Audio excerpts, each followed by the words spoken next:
ఓం గంగణపతే నమ. ఐం సరస్వత్యై నమ. శ్రీమాత్రే నమ. దత్తాత్రేయాయ నమ. ఓం నమ శివాయ శివాయ గురువే నమ. శ్రీరామ జయ రామ జయ జయ రామ రామాయ నమ. క్లీం కృష్ణాయ గోవిందాయ గోపీజనవల్లభాయ శ్రీకృష్ణ పరబ్రహ్మణే పరంజ్యోతిషే పరమాత్మనే నమో నమ. దత్తాత్రేయాయ నమ. క్రీం క్రీం మహాకాళికాయ నమ. యూట్యూబ్ ప్రేక్షకులకందరికీ కూడా నమస్కారం అండి. నేను పాలపర్తి గురునాథ శర్మ జ్యోతిషం వాస్తు సిద్ధాంతిని మీకంతా కూడా ప్రధానంగా గోచారరీత్యా గ్రహాల యొక్క స్థితిగతి కలియిక వాటి ప్రభావం అంతా కూడా ఈ యొక్క వివాహాది శుభకార్యాల కోసం మేషాది ద్వాదశ రాశుల వాళ్ళకి 2026 ఆంగ్ల సంవత్సరంలో విశేషంగా అంతా కూడా పరిష్కారం చెప్పడం జరుగుతుంది. వివాహాది శుభకార్యాలు జరగాలి అంటే ప్రధానంగా చూసుకోవాల్సింది ఏంటంటే లగ్న చక్రంలో ఈ యొక్క సప్తమ స్థానము ప్రధానంగా పంచమ స్థానము నవమ స్థానము కేంద్రంగా చూసుకోవాల్సి ఉంటుంది. ప్రధానంగా వివాహ కారకులైన గ్రహాలంతా కూడా చూసుకుంటే సప్తమాధిపతి మరియు లగ్నానికి సప్తమాధిపతి యొక్క రంగా ఉండాలి. ప్రధానంగా చూసుకోవాలనుకుంటే కనుక జాతకరీత్యా ప్రధానమైన కారణాల వల్ల వివాహం ఆలస్యం అవుతూ ఉంటాయి. ప్రధానంగా మానవాళికంతా కూడా పూర్వజన్మలో చేసుకున్న పుణ్య ఫలితం వల్ల వివాహాది శుభకార్యాలు శీఘ్రంగా జరగడానికి ఆస్కారం ఉంటుంది. ప్రధానంగా చూసుకుంటే ప్రధానంగా ఈ యొక్క నవమ స్థానంలో కనుక రాహు సంచారం జరిగి ఉంటే దాన్ని పితృదోషం కారణం అంటారు. తర్వాత పంచమ స్థానంలో రాహు ఉంటే కనుక ఈ యొక్క కాలసర్ప దోషం అంటారు. ప్రధానంగా చూసుకుంటే కొన్ని అష్టమ స్థాన దోషాలని చెప్పేసి మాంగళ్యక దోషాలని చెప్పేసి కొన్ని ప్రధానమైన దోషాలు అనేది ఉంటాయి అన్నమాట. దానికంతా కూడా జ్యోతిష శాస్త్ర ప్రామాణికంగా మీకంతా కూడా తంత్రశాస్త్రంలో అంతా కూడా చెప్పడం జరిగింది. ప్రధానంగా ఈ యొక్క జ్యోతిష కారకత్వంలో ప్రధానంగా గ్రహాల యొక్క కారకత్వంలో అంతా కూడా ఈ యొక్క శుక్రుడు బృహస్పతి అంతా కూడా వివాహానికి కారకణం అవుతుంటారు. ప్రధానంగా చూసుకుంటే అంగారకుడు కూడా వివాహానికి కారకణం అవుతుంటారు. చంద్ర భగవానుడు చంద్రబలం కూడా యోగకరంగా ఉండాలి. బృహస్పతి అంగారకుడు మరియు శుక్రుడు చంద్ర భగవానుడు సప్తమాధిపతి ఏ లగ్నం అయితే ఉందో లగ్నానికి సప్తమాధిపతి యోగకరంగా ఉండాలి. అష్టమ స్థానంలో ఈ యొక్క పాపగ్రహాల యొక్క కలయిక లేకుండా ఉండాలి. ఈ యొక్క కొన్ని గ్రహాల యొక్క స్థితిగతి సంయోగం అనేది పాపగ్రహంతో పాటు సంయోగం లేకుండా ఉండాలి. గ్రహస్థితి అంతా కూడా చూసుకుంటే జన్మ జాతకం ప్రకారంగా మీకు వివాహాది శుభకార్యాలు జరగడానికి ఆస్కారం ఉంటుంది. గోచారీత్యా కూడా గురుబలం చేకూరుతుంది అనమాట. గోచారీత్యా గురువు అంతా కూడా యోగకరంగా మంచి శుభస్థానంలో యోగకరంగా ఉంటాయి కనుక శీఘ్రంగా వివాహాది శుభకార్యాలు జరగడానికి ఆస్కారం ఉంటుంది. ప్రధానమైన కారణం అంతా కూడా చూసుకుంటే మాంగళిక దోషం అనేది ప్రధానంగా కారణంగా చెప్పడం జరుగుతుంది. అంటే మాంగళిక దోషం అనేది అంగారక దోషం అంటారు దాన్నంతా కూడా. ఈ అంగారక దోషం అనేది విశేషంగా మీకంతా కూడా జాతకరీత్యా ఎవరికైతే కనుక అంగారకుడు ఈ స్థానంలో ఉంటే కనుక దోషకారిగా ఉంటాడు. ప్రధానంగా వివాహాది శుభకార్యాలు ఆలస్యం అవడానికి అంతా కూడా మాంగళిక దోషం ఆలస్యం అవడానికి ఆస్కారం ఉంటుంది. అదొకటి కారణం మాత్రమే. అదొకటే కాకుండా పితృదోషము స్త్రీ శాపము పితృదోషం అనేది మాతృమూలకమైన పితృదోషం కానీ ప్రధానమైన దోషాలంతా కూడా ఉంటాయి. దీనికంతా కూడా కారణంగా చెప్పడం జరుగుతుంది. పూర్వజన్మ చేసుకున్న కర్మశేషానంతా కూడా అనుభవించే విధంగా ఉంటుంది. కావున కర్మఫలతాకన శనీశ్వరుడు అంతా కూడా మీకు ఆ కర్మదోషాన్ని నుంచి నివారణ అవ్వడానికి అవకాశం ఉంటుంది.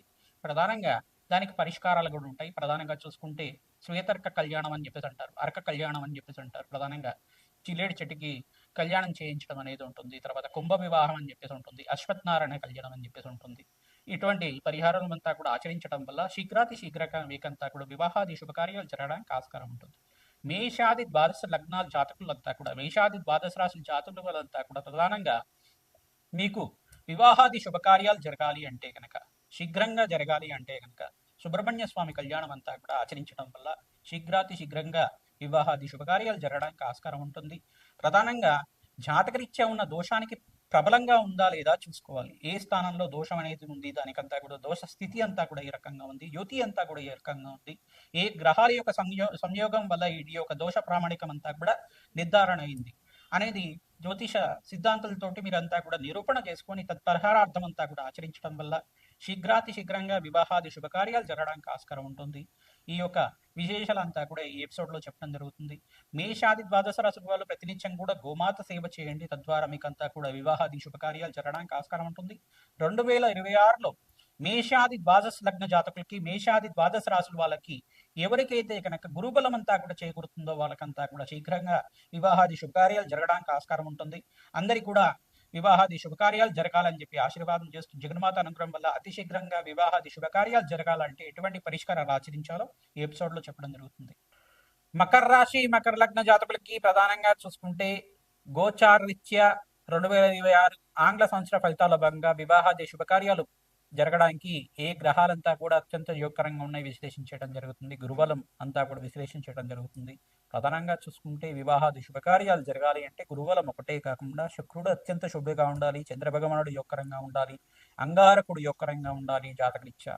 అదొకటి కాకుండా జాతకరీత్యా కూడా వివాహ యోగం అనేది అత్యంత శుభంగా ఉండాలి.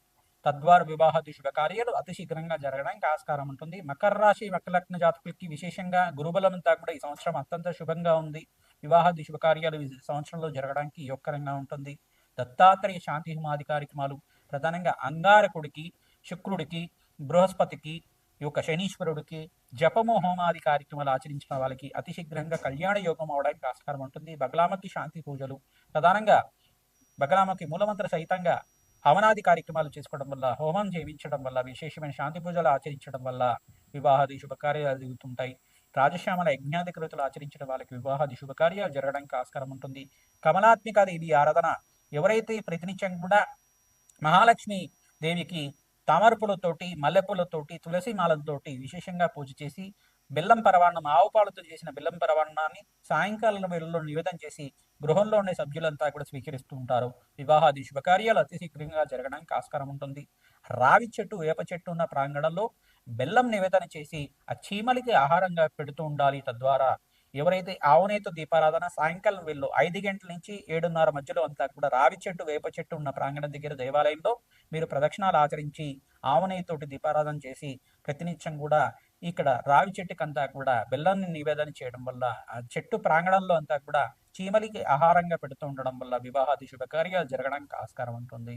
ప్రధానంగా కూష్మాండ దానం అనేది దానం చేసుకుంటూ ఉండాలి.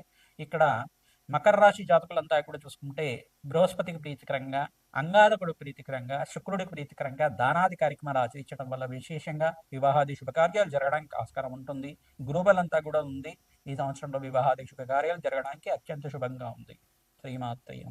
మేషాది ద్వాదశ రాశుల వాళ్ళకి ప్రధానంగా చూసుకుంటే గోచారీత్యా 2026 ఆంగ్ల సంవత్సర ఫలితాల్లో భాగంగా అన్ని రాశుల వాళ్ళకు కూడా వివాహాది శుభకార్యాలు జరగడానికి గ్రహాలంతా కూడా యోగకరంగా ఉండాలి. జాతకరీత్యా, గోచారీత్యా కూడా ప్రధానంగా బృహస్పతి, శుక్రుడు, అంగారకుడు, శనీశ్వరుడు, ఈ గ్రహాలన్నీ కూడా బుధ భగవానుడు, ఈ గ్రహాలన్నీ కూడా వివాహాది శుభకార్యాలకి కారణమవుతుంటారు.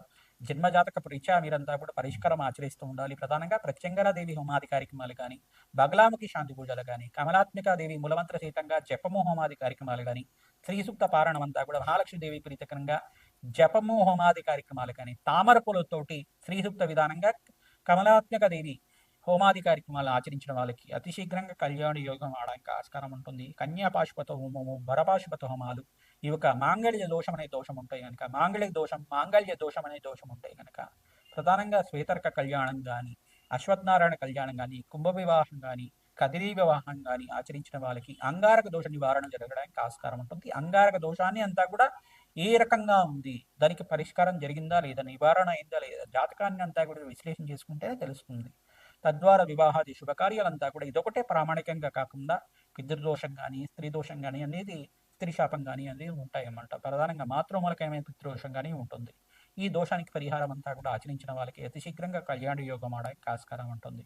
ప్రధానంగా ఈ గ్రహాలు 5 గ్రహాలు అత్యంత యోగకరంగా ఉండాలి జాతకరీత్యా. జన్మ జాతకమే ప్రధానమైన జాతకం ఉంటుంది. రాజశ్యామల యజ్ఞాధికృతులు ఆచరించిన వాళ్ళకి అతి శీఘ్రంగా కళ్యాణ యోగం ఆడడానికి ఆస్కారం ఉంటుంది. ప్రధానంగా దత్తాత్రేయ స్వామి వారి పుణ్యక్షేత్రాలు అంతా కూడా తరచుగా మీరంతా కూడా దర్శనం చేసుకుంటూ ఉండండి. అరటి పండ్లంతా కూడా నివేదన చేసి స్వామివారికి భక్తులకంతా కూడా పంచడం వల్ల అతి శీఘ్రంగా కళ్యాణ యోగం అవడానికి ఆస్కారం ఉంటుంది. గోమాత సేవ చేసిన వాళ్ళకు కూడా వివాహాది శుభకార్యాలు జరగడానికి ఆస్కారం ఉంటుంది. శివపార్వత కళ్యాణము, ప్రధానంగా సుబ్రహ్మణ్య స్వామి కళ్యాణం అంతా కూడా ఆచరించిన వాళ్ళకి అతి శీఘ్రంగా కళ్యాణ యోగం అవడానికి ఆస్కారం ఉంటుంది. సీతారాముల కళ్యాణం అంతా కూడా ఆచరించిన వాళ్ళకి అతి శీఘ్రంగా కళ్యాణ యోగం అవడానికి ఆస్కారం ఉంటుంది. శ్రీమాత్రే నమః. రామ్ దత్తాత్రేయ.